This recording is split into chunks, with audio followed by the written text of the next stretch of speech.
君たちもよく知ってるようにおじさん麻婆豆腐が大好きなんだが、以前作ったガチ麻婆はちょっとハードルが高い上、毎日食うには胃の負担がやばそうなんで、なんか簡単ヘルシーでいい感じの栄養バランスを考えたらこのレシピに行き着きました。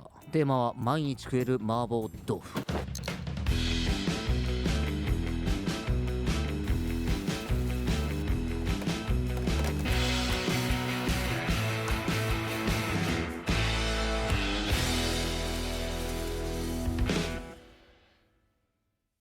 今日使う物はこいつらだ。最初に干し椎茸を戻していく。ちゃんと戻そうとすると時間がかかるもんだが、今日ちょっと裏技で水1カップ程度入れてふんわりとラップし、レンジで3分ほど加熱する。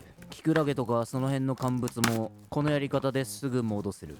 生椎茸使ってもいいんだが、干し椎茸のが圧倒的に保存が効くし、キノコの旨味グアニル酸もキノコを干す過程で爆発的に増える。とても便利な食材だ。続きましては豆腐をカット。断面から余分な水分が出てくるんで、最初の方にカットしておくといい。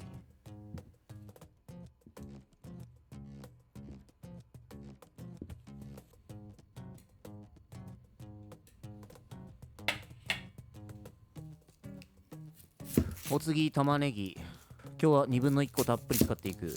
玉ねぎには血液サラサラ効果、抗酸化作用もある。ネギで代用しても OK だ。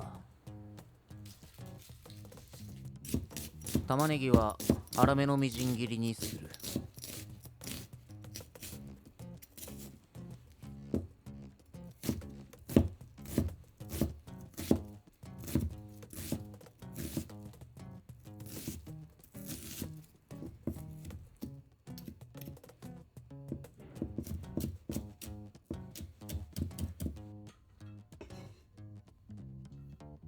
さっきレンチンしといた干し椎茸、あちあちなんでしばらくレンジの中に置いておくといい。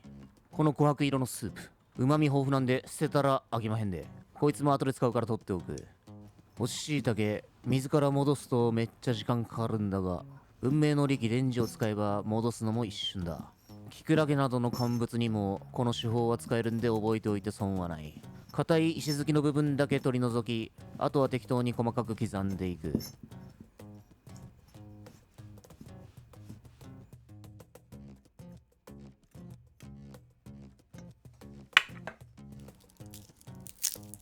最後に香味野菜を刻んでいく。ニンニクみじん切り、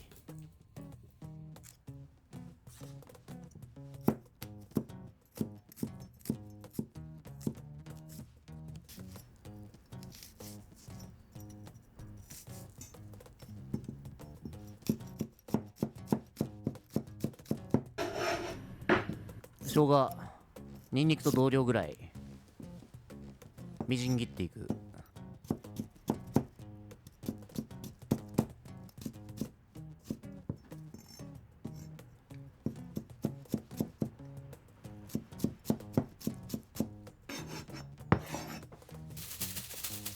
小ネギ、これは彩りとトッピング用。仕込みは以上だ。全然関係ないんだが、こちら最近ゲットしたにゃんこフライパン、取っ手が肉球になっててかわちし、概要欄に載せておく。麻婆といえば油多めが鉄板だが、テフロンなら油少なめでいけてヘルシー。まず香味野菜から加えていく。ニンニク、生姜を弱火で炒め、香りを引き出す。焦がすまでは炒めなくていい。香りが立ってきたら玉ねぎと椎茸を投入。ささっと玉ねぎが透き通るまで炒める。そしてサバの水煮缶、汁は旨味も栄養も豊富なんで絶対に捨てず全部入れるんや。身をほぐしながらなじませる。ツナ缶とかで代用してもいいが、栄養面で言うとサバ缶の方が優秀だ。どうしてもサバ缶多少臭みがあるんで、臭み消しに酒大さじ1程度を加える。ここにさっきの椎茸の戻し汁。普通の椎茸を使う場合は水でいい。椎茸が水分吸ってるんで 150cc ほど加えればいいはずだ。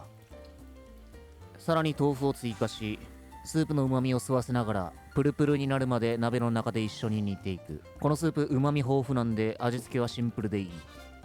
味噌大さじ1、ダマになりやすいんできちんと溶いて加える。ここに赤味噌なんかを使うとやや麻婆豆腐に近い味付けになるんで、飽きたらバリエーションとしていろいろ試してみるといい。醤油大さじ半を回しかける。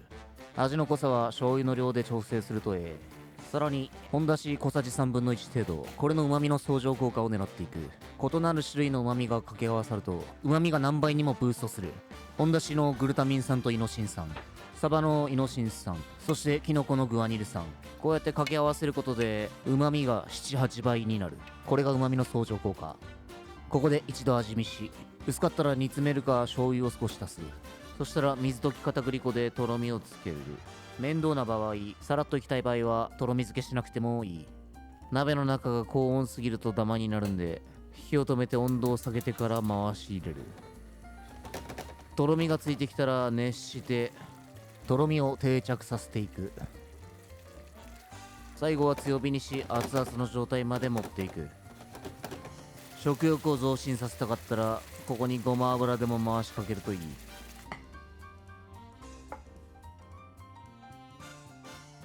仕上げのスパイス、ホワイトペッパー、好きなだけ。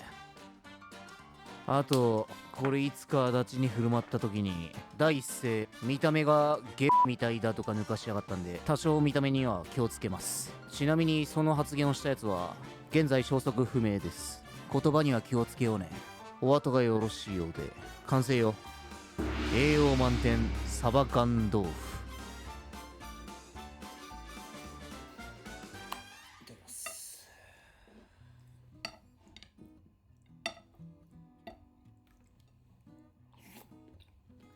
うまい。毎日食っても飽きがこない。優しく、そしてどこか懐かしみの感じる味。旨味が爆発しとる。シンプルな味付けながら素材の旨味で十分にうまい。今回は老若男女誰でも食える味付けにしているが、辛みが欲しいやつは1ミリでもかけるといいだろう。そして特筆すべきは栄養面。まずサバ缶、これが実にいい。栄養満点高タンパク食材。